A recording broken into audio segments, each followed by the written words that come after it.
কোনটা দেখা যায়? ওই যে গ্রামের কোনার দোকানে, চায়ের দোকানে সিনেমা, নাটক, গান বাজনা, আইটেম সং চলে, দাদা নাতি চাচা ভাতিজা দোকানদার কাস্টমার সবাই একাকার হয়ে দেখে। একটা সময় টাকা দিয়ে সিঙ্গারা খেয়ে দেখতো, যখন দেখতে দিত না ওয়ালটাকে, ওই বেড়াটাকে ফুটো করে এভাবে দেখতো। এটা ছিল প্রকাশ্যে অপরাধ সবার। ওই যে বিয়ের গায়ে হলুদে রং বেরঙ্গের কাপড় পরে নারী তার সৌন্দর্য প্রকাশ করে, পুরুষ তার দৃষ্টি অবনত নিম্নগামী না করে এইভাবে ডাঙর ডাঙর চোখে ওই নারীর সৌন্দর্য সে উপভোগ করে। এগুলো হচ্ছে প্রকাশ্যে অপরাধ।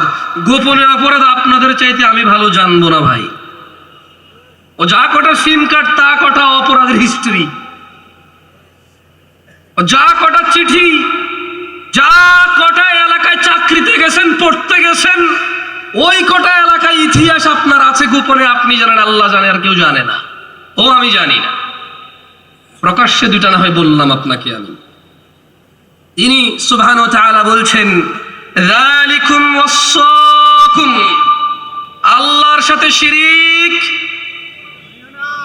আল্লাহর সাথে শিরিক, বাবা মায়ের সাথে সৎ ব্যবহার, সন্তানদেরকে রিজিকের ভয়ে, সন্তানদেরকে রিজিকের ভয়ে জিনার কাছে, জিনার কাছে, অশ্লীলতার কাছে, নোংরামোর কাছে, বর্বরতার কাছে, বন্যতার কাছে যেও না। এগুলো কে বলছেন? আল্লাহ বলছেন। তিনি বলছেন, ওয়ালা তাকতুলুন নাফসাল্লাতী হারামাল্লাহু ইল্লা বিল হক। এরপর তিনি বলছেন, যালিকুম ওয়াসাকুম বিহি লাআল্লাকুম তাআকিলুন, এগুলো হচ্ছে আল্লাহর পক্ষ থেকে তোমাদের জন্য নির্দেশনা, যাতে তোমরা চিন্তা ভাবনা করে কাজ করতে পারো। উপস্থিত ভাই আমার, যুবক অথবা বৃদ্ধ, সুস্থ এবং অসুস্থ, দরিদ্র এবং সচ্ছল, উপস্থিত আমার বোনরা, সুস্থ এবং অসুস্থ, দরিদ্র অথবা স্বচ্ছ, আপনাদের বলি, এগুলো হচ্ছে আল্লাহর পক্ষ থেকে নির্দেশ, যাতে আমরা চিন্তা ভাবনা করতে পারি।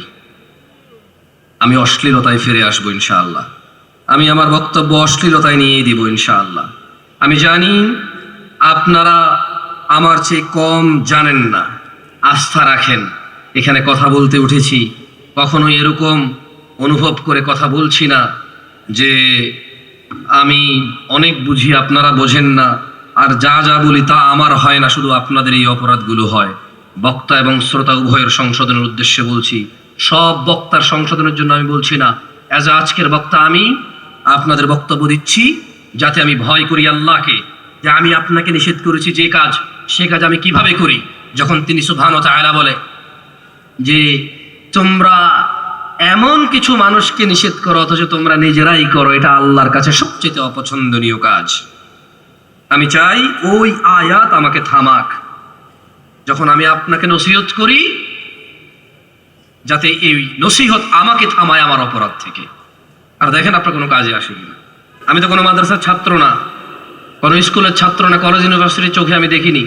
একবার গেছি, আমার এক খালাতো সম্বন্ধী নিয়ে গেছে, দেখার পরে ঢুকছি, ঢোকার পরে যেমনি সবাই বসে আছে, আমি বললাম ভাই বের হবো, বের হবো, বের হবো ভাই।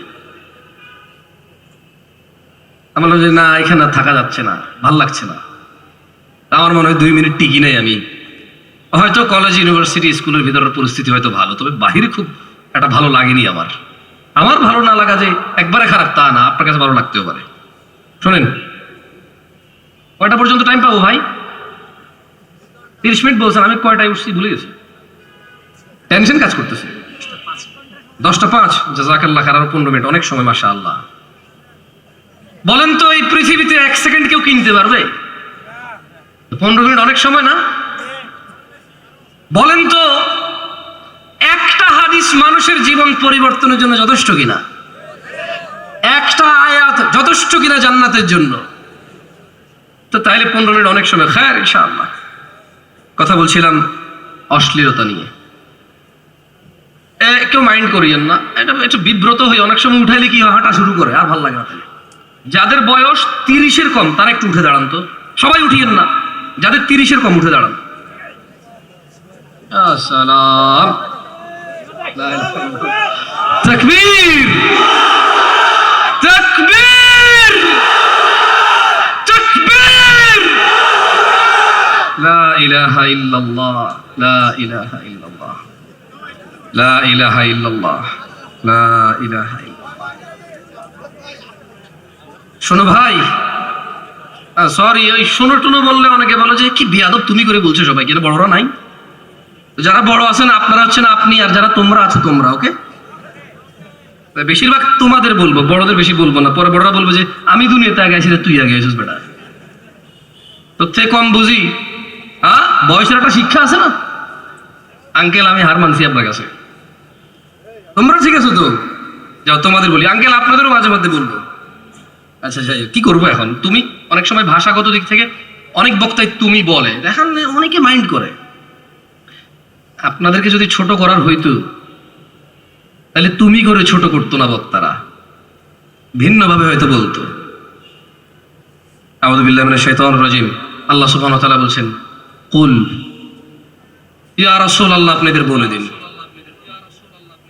ইন্নামা হাররামা রাব্বিয়াল ফাওয়াহিশ, আমার রব হারাম করেছে অশ্লীলতা। কি হারাম করেছে? কে হারাম করেছে? সবাই একটু আমার সঙ্গে বলেন, কেমন? কি হারাম করেছে? কে হারাম করেছে? এটা চূড়ান্ত কিনা? আল্লাহর কথার উপরে কারো কথা আছে?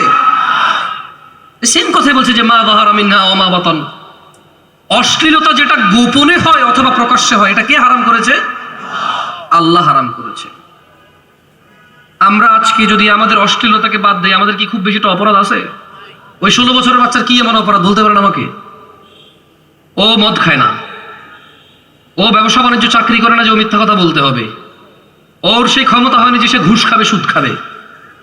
আমাকে আপনি বলতে পারেন 16 বছরের 18 বছরের এই ছেলেটা, আমাকে বলতে পারেন 25 বছরের আমার এই বেকার যুবক ভাই, অথবা মাত্র সদ্য চাকরিতে জয়েন করেছে, একেবারে একটা কোম্পানির নিম্ন শ্রেণী, তার ক্ষমতা নাই এখানে সে অবৈধ কিছু করবে। আর ভাই সব চাকরি তো সরকারি নেই, দেশে সব মানুষ সরকারি চাকরি করে? যে সবার ক্ষমতা আছে অন্যায় অপরাধ করে টাকা উপার্জন করার? এই এই আমার ভাইটার, ওই যে ক্লাস 7-8 আমার বোন, ওই যে ক্লাস 10 আমার বোন, ইন্টার ফার্স্ট ইয়ারের আমার বোন, আপনি বলতে পারেন অশ্লীলতা বাদ দিল, ওর অন্যায়টা কি বলতে পারেন আমাকে? আমাকে বলতে পারেন ও যদি বোরখা পরে, আমাকে বলতে পারেন ও যদি জিনা না করে, আমাকে বলতে পারেন ও যদি গান বাজনা নিজেকে মত্ত না করে, নাচ গানে মেতে না থাকে, আমাকে ওর দুইটা দোষ, ওকে ওর দুইটা দোষ আমাকে বলেন তো আপনি ভাই, দুইটা দোষ বলেন আমাকে।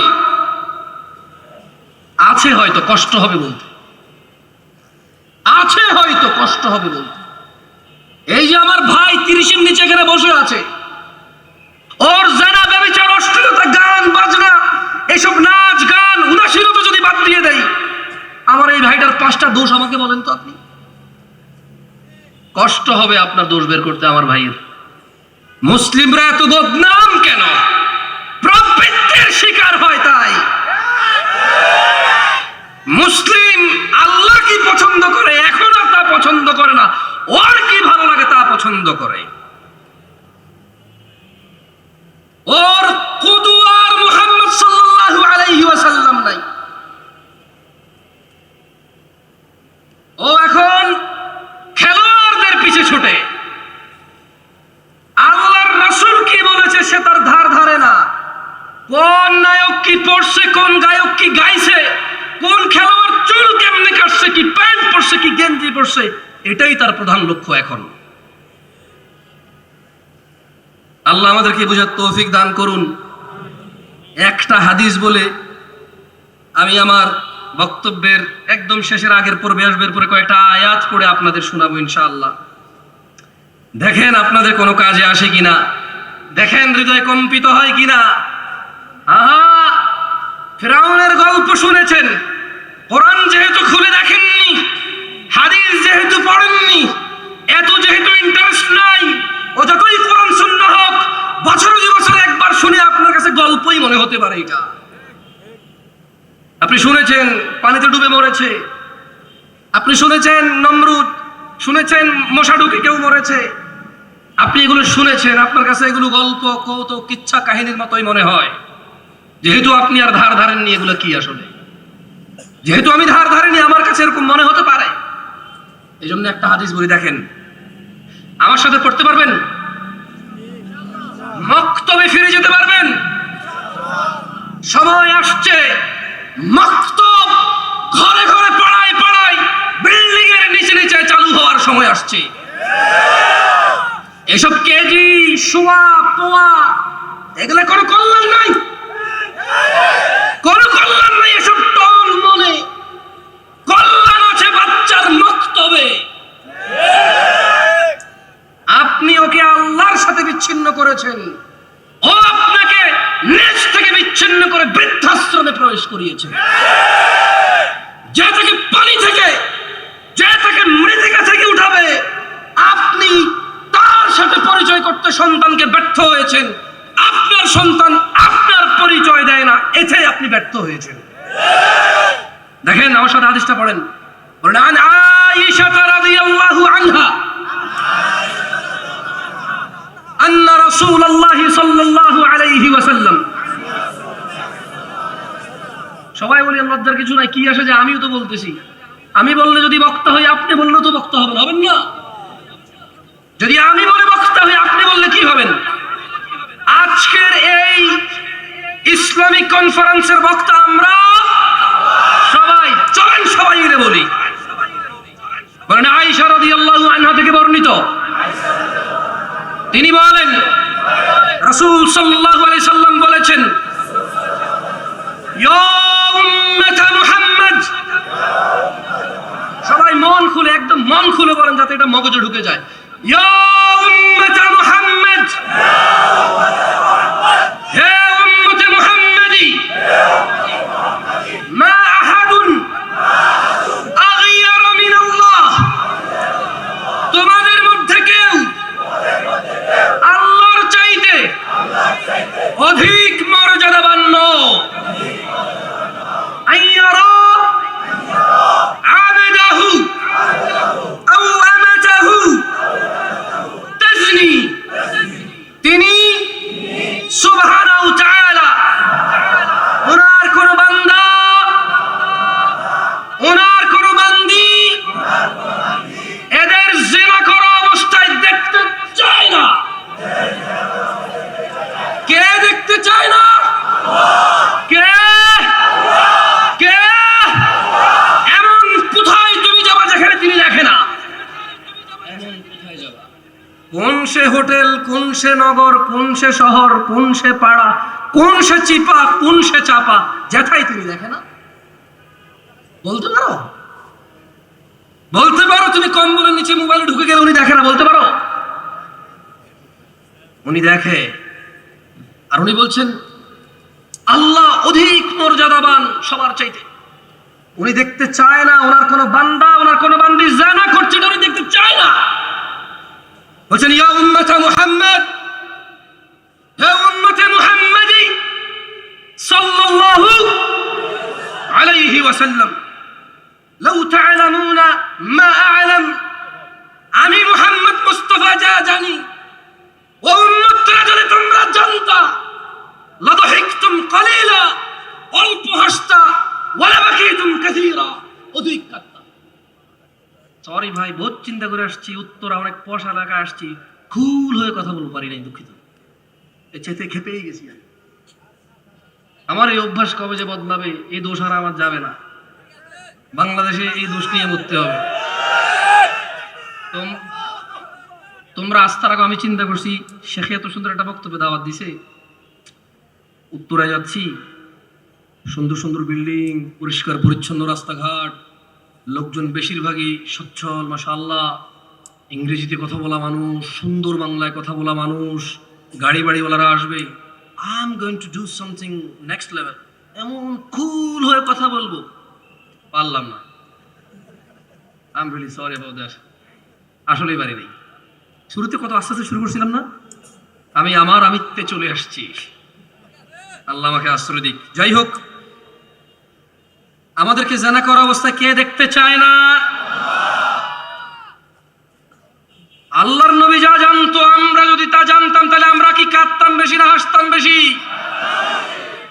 সময় এসে গেছে ভালো হয়ে যাওয়ার, সময় এসে গেছে আমার বক্তব্য শেষ করার।